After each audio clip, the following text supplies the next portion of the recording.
Hi, my name is Peter Janito, and I have something called Asperger's syndrome.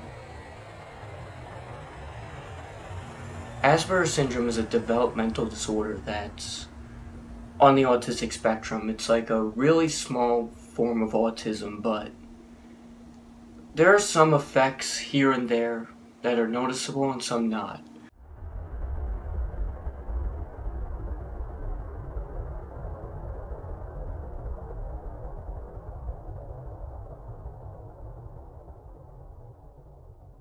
When Peter was born, we knew right away that there was something not quite right. We knew it because, well, when he was born, he was crying. He wouldn't stop crying. Peter at times was upset, crying, where I would try to cheer him up. I couldn't get him to stop crying, and I thought maybe it was something I was doing wrong, and it was a little harder to connect with him. Although when I did, you felt that connection. It was you knew he loved you. He wanted to be with you.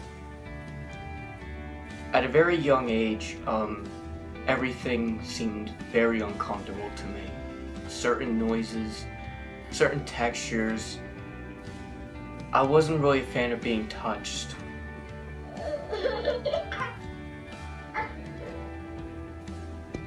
But we decided that because life was so torturous for Peter that we needed to find out more about why he was responding to things the way he was. We got him evaluated. I had to do some research as to what that entailed because he was having a difficult time with loud noises and lights and textures and all sorts of things. His prognosis was very discouraging because we were pretty much told that Peter would never go to college. He would probably be in a sheltered workshop. Devastating news, to be very honest. But Peter was talking about how some kids don't get picked for the team, or they get picked last, or they're not treated right because maybe they can't play dodgeball right. And he was talking about how Martin Luther King was,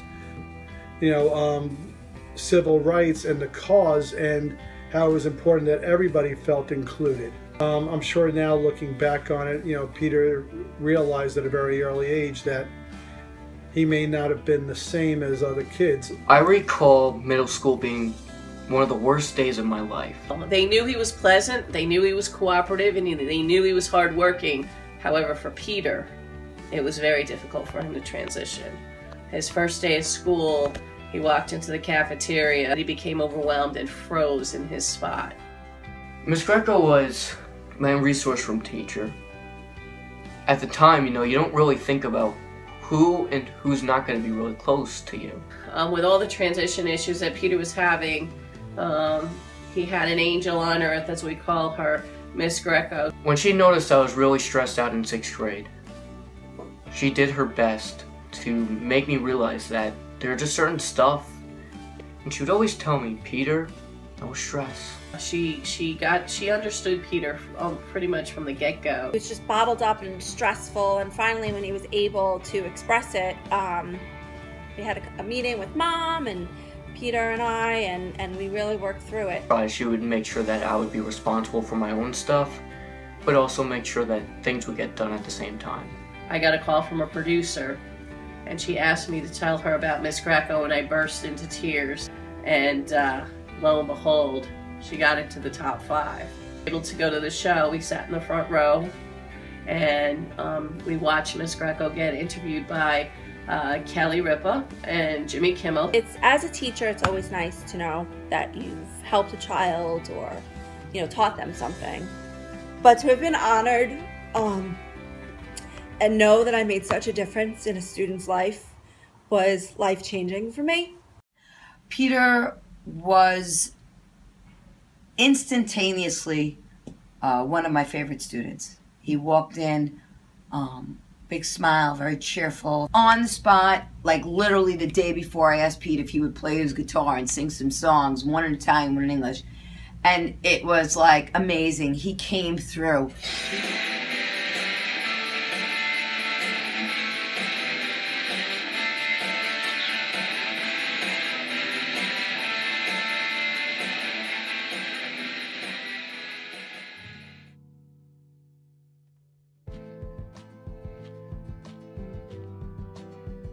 a teacher really encouraged Peter to go on a field trip to BOCES, and at the last minute Peter actually did that program, and Peter fell in love. He saw the cameras, he saw the set, he saw the editing equipment. This is something that he has always wanted to do. The BOCES program is unbelievable. He's in there, he's in a TV studio, he's got equipment, he gets to be creative. And when he's not creative at the studio himself, he's home working on something he loves doing, putting it together.